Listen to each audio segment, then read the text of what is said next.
नमस्कार, G capital में आपका स्वागत है। फ्रेंड्स, आज पढ़ेंगे इग्नू के द्वारा बीए पार्ट 2 के स्टूडेंट्स के लिए दी गई EHI 03 की इकाई 4। ये एपिसोड 47 होगा, जिसमें EHI 03 की खंड 1 की समाप्ति भी हो जाएगी। तो आइए शुरू करते हैं। इकाई 4, व्यापारिक समुदाय और संगठन। इस खंड की इकाई 2 और 3 के द्वारा आर्थिक गतिविधियों में वाणिज्य और व्यापार की भूमिका और इसकी कस्बों और शहरों के विकास से संबंध की व्याख्या की गई है।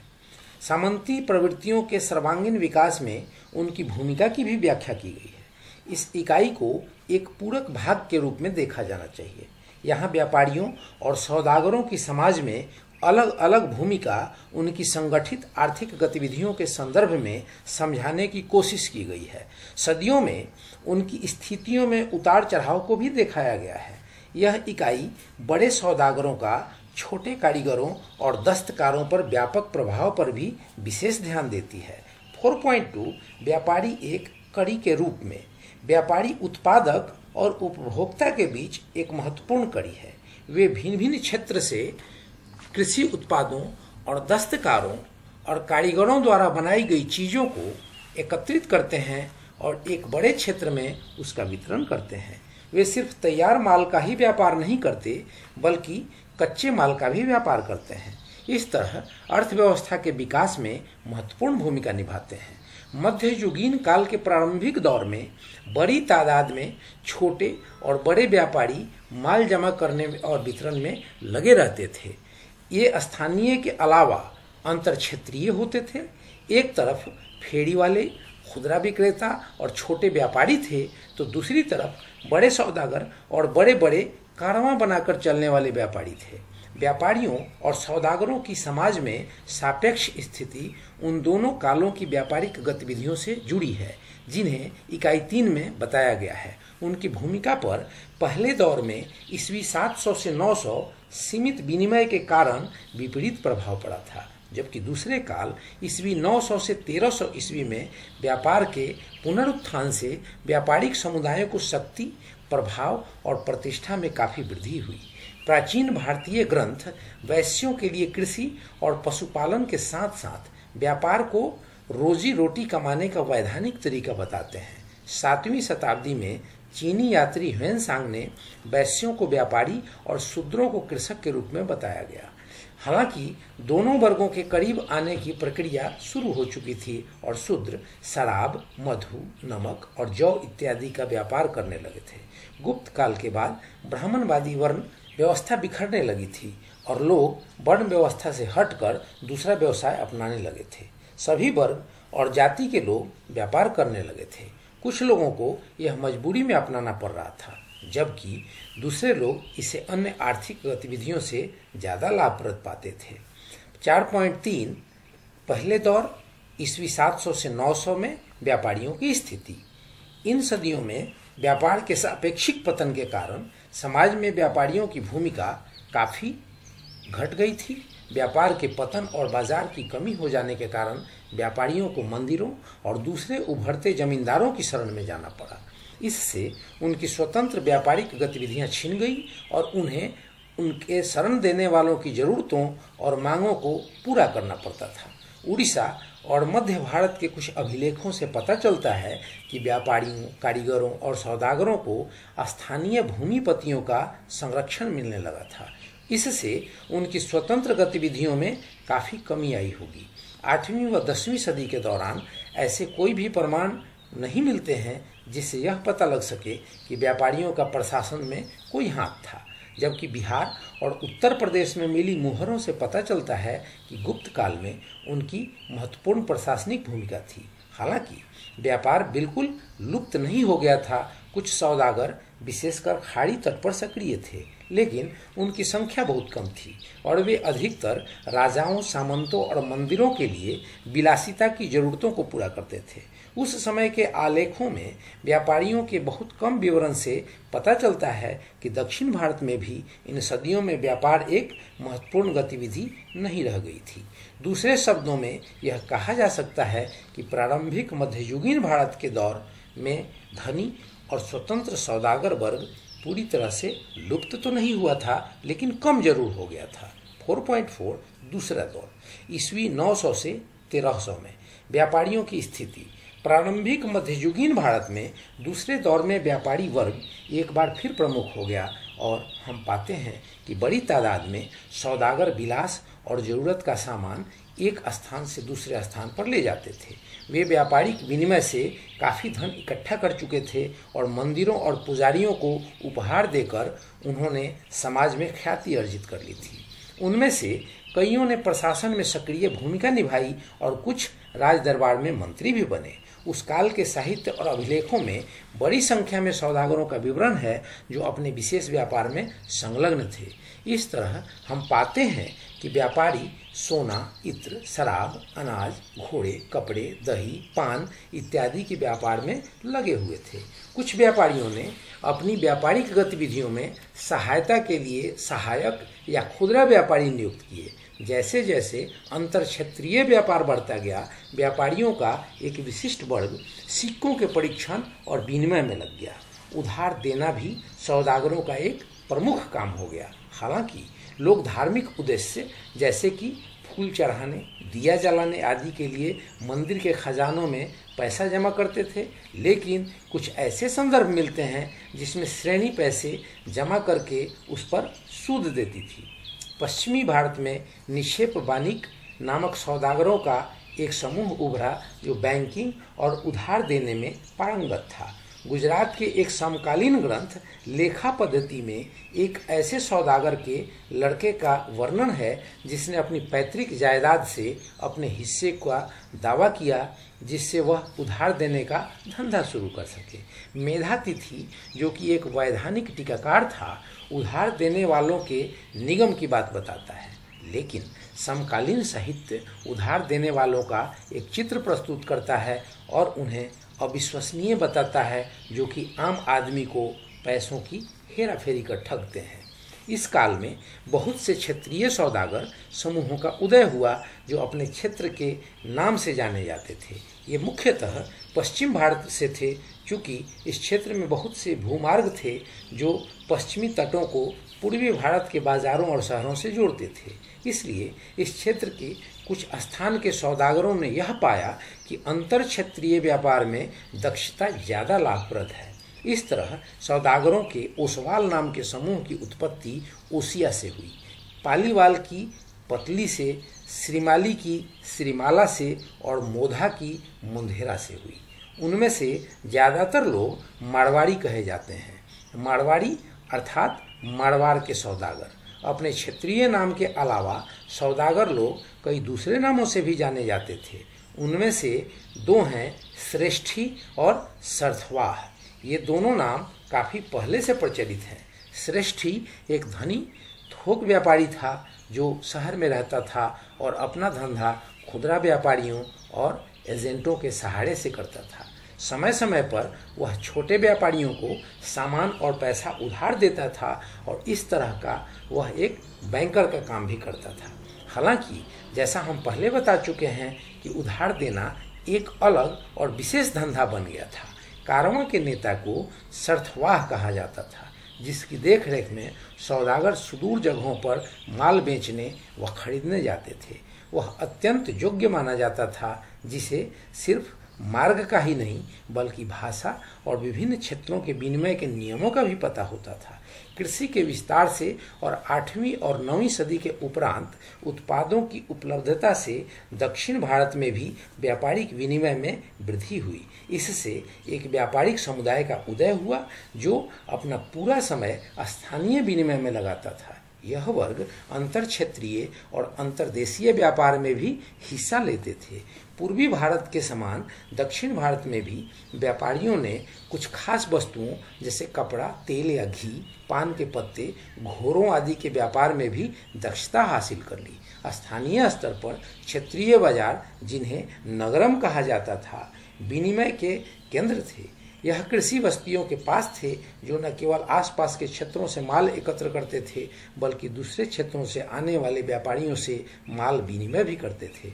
11वीं व 12वीं सदी में चोल काल के दौरान नगरम की संख्या में काफी वृद्धि हुई थी, यहाँ तक कि सभी तमिल व्यापारी नगरतार, जो कि नगरम सभा का सदस्य होता था, के नाम से पहचाने जाने लगे थे। 4.5 व्यापारियों की सामाजिक भूमिका। जैसे जैसे व्यापार की वृद्धि हुई और सौदागर आर्थिक रूप से संपन्न हो गए और वे सामाजिक प्रतिष्ठा प्राप्त करने के लिए मंदिरों और पुजारियों के रख रखाव और धार्मिक अनुष्ठानों में भाग लेने लगे, ऐसे कई उल्लेख मिलते हैं जिनमें सौदागरों द्वारा ऐसे अनुष्ठानों में नकद धन या वस्तुएं दान दिए जाने का संदर्भ है। कुछ सौदागर बहुत ही प्रभावशाली हो गए और राजकीय अधिकारी तथा मंत्री तक बन गए। 10वीं सदी के एक अभिलेख में मोधा जाति के सौदागर का उल्लेख मिलता है, जो कि महाराष्ट्र में संजन थाने शहर के निकट नामक स्थान का प्रधान था। गुजरात के बिमला नामक सौदागर परिवार ने उस क्षेत्र के राजनीतिक व सांस्कृतिक जीवन में महत्वपूर्ण भूमिका निभाई। वह उनके वंशज वस्तुपाल और तेजपाल के दरबार के महत्वपूर्ण मंत्री थे और वे माउंट आबू में संगमरमर का मंदिर बनवाने के लिए प्रसिद्ध हैं। यह मंदिर जैन देवताओं के लिए समर्पित है। मध्य गुजरात से मिले 13वीं सदी के एक अभिलेख से यह पता चलता है कि कई महत्वपूर्ण सौदागर, व्यापारी और दस्तकार स्थानीय प्रशासनिक इकाइयों में महत्वपूर्ण भूमिका रखते थे। व्यापारियों का व्यवहार व चरित्र।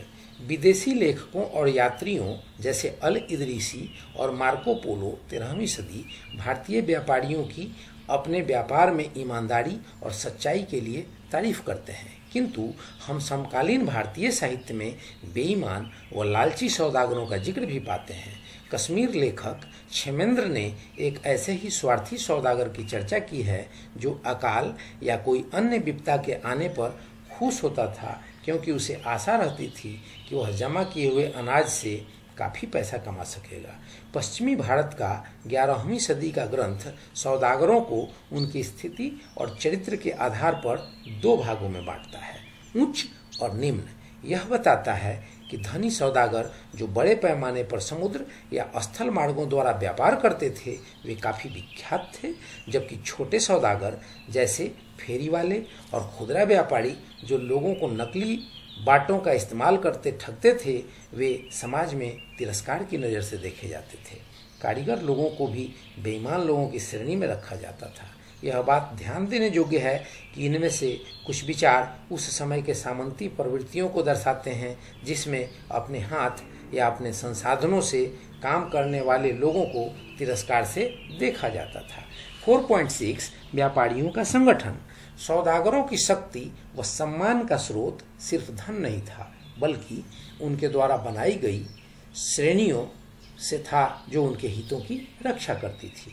पहले दौर में व्यापार के पतन से व्यापारियों की गतिविधियां कमजोर हो गई थी और कई श्रेणियां मात्र क्षेत्रीय या पेशेगत उपजाति के रूप में रह गई थी। लेकिन जैसे ही दूसरे दौर में व्यापार पुनर्जीवित हुआ, व्यापारी श्रेणियां उस समय के आर्थिक जीवन का महत्वपूर्ण भाग बनकर उभर के आई। 4.6.1 श्रेणियां, परिभाषाएं और कार्य। व्यापारिक श्रेणियां क्या थी? इनकी कार्यपद्धति क्या थी? इनके सदस्यों को इससे फायदा मिलता था क्या? ये ऐसे सारे महत्वपूर्ण सवाल हैं हम जिनके जवाब प्राप्त करने के प्रयास करेंगे। ये श्रेणियां समान प्रकार के माल जैसे अनाज, कपड़े, पान के पत्ते, घोड़े, इत्र आदि का व्यापार करने वाले व्यापारियों की स्वैच्छिक श्रेणियां थी।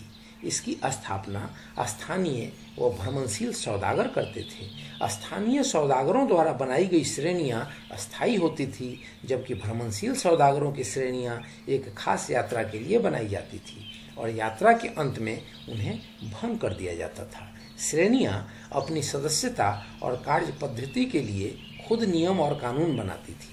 वे माल का दाम तय करती थी और यह भी तय करती थी कि किसी खास दिन इसके सदस्य किसी खास माल को नहीं बेचेंगे। अगर श्रेणियां पाती थी कि स्थानीय अधिकारी का रवैया द्वेषपूर्ण और असहयोगपूर्ण है तो कभी कभी एक खास क्षेत्र में व्यापार करने से मना कर देती थी।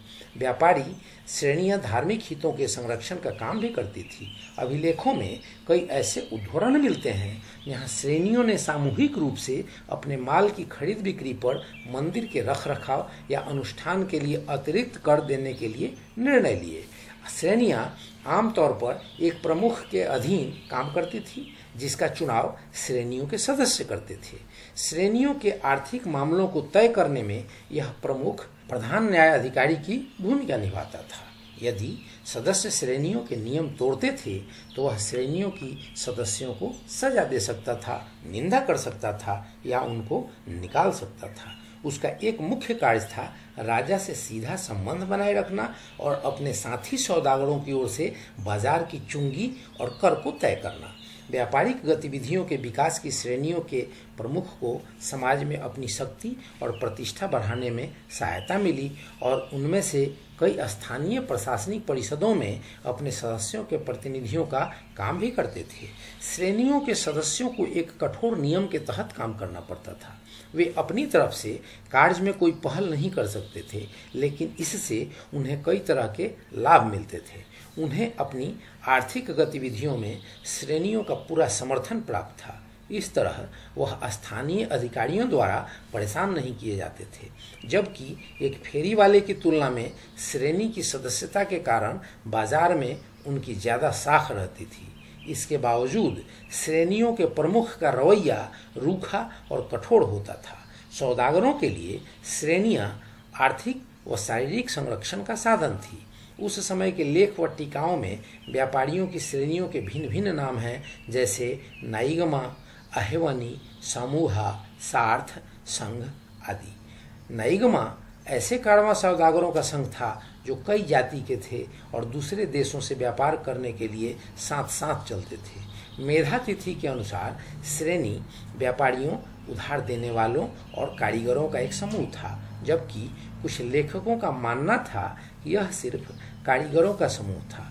लेखा पद्धति के अनुसार पश्चिम भारत के राजाओं ने अपने क्षेत्र में इन श्रेणियों की कार्य पद्धति की देखरेख के लिए श्रेणी कर्ण नामक विशेष विभाग की व्यवस्था की थी। एक अन्य ग्रंथ माना सोलासा बताता है कि कई व्यापारी श्रेणियां अपनी सुरक्षा के लिए सेना श्रेणीवाला रखती थी। अभिलेखों में सौदागरों की व्यापारिक गतिविधियों की भी चर्चा है। पश्चिम भारत के अभिलेखों में वणिक मंडल की चर्चा की गई है, जो शायद स्थानीय सौदागरों की श्रेणी थी। 4.6.2 दक्षिणी भारत में व्यापारिक श्रेणियों के संगठन। दक्षिण भारत में कृषि के विस्तार से और व्यापार की वृद्धि से 10वें दशक में कई व्यापारिक श्रेणियों का उदय हुआ। अभिलेखों में इन संगठनों को समाया कहा गया, जिसका मतलब सदस्यों के बीच सहमति या अनुबंध से पैदा हुआ संगठन, जिसमें उसके सदस्य को कुछ नियम व कानून मान्य होते हैं। दक्षिण भारत की दो महत्वपूर्ण श्रेणियां हैं, अयावोले और मणिग्रमण। भौगोलिक रूप से उनका कार्य क्षेत्र वर्तमान महाराष्ट्र, कर्नाटक, तमिलनाडु और दक्षिण आंध्र प्रदेश था। 10वीं सदी के उपरांत चोल राजाओं ने व्यापारिक मिशन, समुद्री यात्रा और चुंगी समाप्त करके व्यापार और वाणिज्य बढ़ाने की कोशिश की। इससे इन श्रेणियों की गतिविधियां काफी बढ़ गई, क्योंकि वे अंतर क्षेत्रीय के अलावा बंगाल की खाड़ी के पार अंतर्राष्ट्रीय व्यापार भी करने लगे। आयावोले श्रेणी एहोलो के 500 स्वामियों की नाना देशी श्रेणी भी मानी जाती थी, जबकि कुछ का तर्क है कि ऐसे संगठन मुख्यतः विभिन्न तरह के मालों के व्यापारी थे, न कि सौदागरों का एक निगम। कन्नड़ आयावोले के विस्तृत अध्ययन करने से पता चलता है कि ये निगम 1 या 2 जिलों तक फैले हुए छोटे व कामचलाऊ संघ थे। संगठन में शुरुआत में हो सकता है कि 500 सदस्य रहे हों, लेकिन इस बात से इनकार नहीं किया जा सकता कि व्यापार और वाणिज्य के विकास के साथ बीरा बनंजाज आयावोले की व्यापारिक श्रेणी के काम का दायरा अंतर क्षेत्रीय था और 900 के 1500 ईस्वी के बीच उनके गहन सामाजिक आर्थिक हितों का विकास हुआ था। वे उत्तर में भलवानी, महाराष्ट्र के सांगली जिले में से दक्षिण में कायलपट्टिनम तमिलनाडु तक फैल गए। 500 की संख्या एक तरह से पारंपरिक हो गई थी, जबकि श्रेणी काफ़ी बड़ी हो चुकी थी और इसके सदस्य सभी क्षेत्र, धर्म और जाति से थे। इसी संदर्भ में नाना देशी शब्द इस संगठन के लिए इस्तेमाल किए जाने लगा। अपने विस्तार के दौरान आयावोले श्रेणी के सदस्य स्थानीय बाजार नगरम के संपर्क में आए और आसपास के क्षेत्रों से कृषि उत्पादों को इकट्ठा करके और दूसरी जगह से लाए गए माल का वितरण करके इस तरह की व्यापारिक गतिविधियों को बढ़ाया। आयावोले का व्यापारिक प्रभाव दक्षिण भारत के पहाड़ तक फैल गया। बर्मा, जावा, सुमात्रा और श्रीलंका से मिले अभिलेखों से यह पता चलता है कि जैसे जैसे आयावोले की व्यापारिक गतिविधियां बढ़ती गई, इसके कुछ सदस्य बहुत धनी और शक्तिशाली हो गए और उन्होंने समाया चक्रवर्ती की उपाधि प्राप्त कर ली, जिसका मतलब है व्यापारिक संगठन का सम्राट। इससे यह भी इंगित होता है कि उत्तर के समान दक्षिण में भी कुछ व्यापारी श्रेणियों को अपने नियंत्रण में करने की कोशिश करते थे। दक्षिण काल का दूसरा महत्वपूर्ण व्यापारिक संघ था मणिग्रमण। इसका उदय 9वीं सदी में केरल के तट पर हुआ। जैसे जैसे यह आयावोले के संपर्क में आया, इसकी अंतर क्षेत्रीय गतिविधियां बहुत बढ़ गई और यह प्रायद्वीप के बहुत बड़े भाग तक फैल गई। मलाया में तकु आपा से 9वीं सदी का एक तमिल अभिलेख यह बताता है कि वह लंबी दूरी के समुद्री व्यापार में शुरू से ही लगा था। अंजुमन दक्षिण भारत का एक अन्य व्यापारिक समूह था। यह शायद विदेशी व्यापारियों का संगठन था, न कि 5 समुदायों या जातियों का समूह जैसा कि कुछ विद्वान मानते हैं। मणिग्रमण के समान इन्होंने भी अपनी व्यापारिक गतिविधियां केरल तट पर 8वीं या 9वीं सदी में शुरू की थी और 11वीं सदी तक दूसरे तटीय क्षेत्रों में फैल गई। इन्होंने स्थानीय सौदागरों के साथ साथ आयावोले और मणिग्रमण के साथ संपर्क बनाए रखा। श्रेणियां काफ़ी महत्वपूर्ण हो गई थी। इसका संकेत इस बात से मिलता है कि ऐसी कोशिश की जाती थी कि विभिन्न निगम के विभिन्न व्यापारियों की उच्च वंशावली का पता लगाया जाए। आयावोले के बीड़ा बनंजाज को वसुदेरा की जाति का बताते हैं। उनकी तुलना महाकाव्यों के नायकों से की जाती है। शिलाहार राजा गंधर्दित्या के ईस्वी 1130 के कोल्हापुर के शिलालेख में बीड़ा बनंजाज की प्रशस्ति का एक उदाहरण देखा जा सकता है। उनकी जय हो, जो 500 विश्व प्रसिद्ध महान नायकों के पदचिन्हों पर चले, जो कि बनंजाज के द्वारा बनाए गए नियमों पर चले, जिनमें सच्चाई, शुद्ध आचरण, अच्छा व्यवहार, राजनीतिक सूझबूझ, भद्रता और व्यापारिक ज्ञान है, जो कि अपने शौर्य से भरे थे, जिनका जन्म वासुदेव, खंडाली और मूलभद्र की जाति में हुआ था, जो लड़ाई में अपराजेय थे, जो ब्रह्मा के समान 64 कलाओं में पारंगत थे, नारायण के समान वे अपराजेय थे, जो ब्रह्मा के समान 64 कलाओं में पारंगत थे, चक्रधारी हैं, और रुद्र के समान, जिनमें दुनिया को नष्ट करने की शक्ति है, जो कि दृढ़ता में राम की तरह हैं, अर्जुन के समान पराक्रमी हैं, विष्णु की तरह सदाचारी हैं, भीम के समान साहसी हैं, युधिष्ठिर की तरह धर्मात्मा हैं, कर्ण के समान दानवीर हैं तथा सूर्य के समान तेजस्वी हैं। संक्षेप में दक्षिण भारत का विशाल व्यापारिक तंत्र अनेक व्यापारियों संगठनों द्वारा नियंत्रित था, जो कि आपस में सहयोग और सामंजस्य के साथ काम करते थे। समूहों के मुखियाओं ने व्यापार तथा व्यापारिक संगठनों पर नियंत्रण के द्वारा राजसी घरानों से घनिष्ठता के संबंध बना लिए और समाज में यश और नाम कमाया।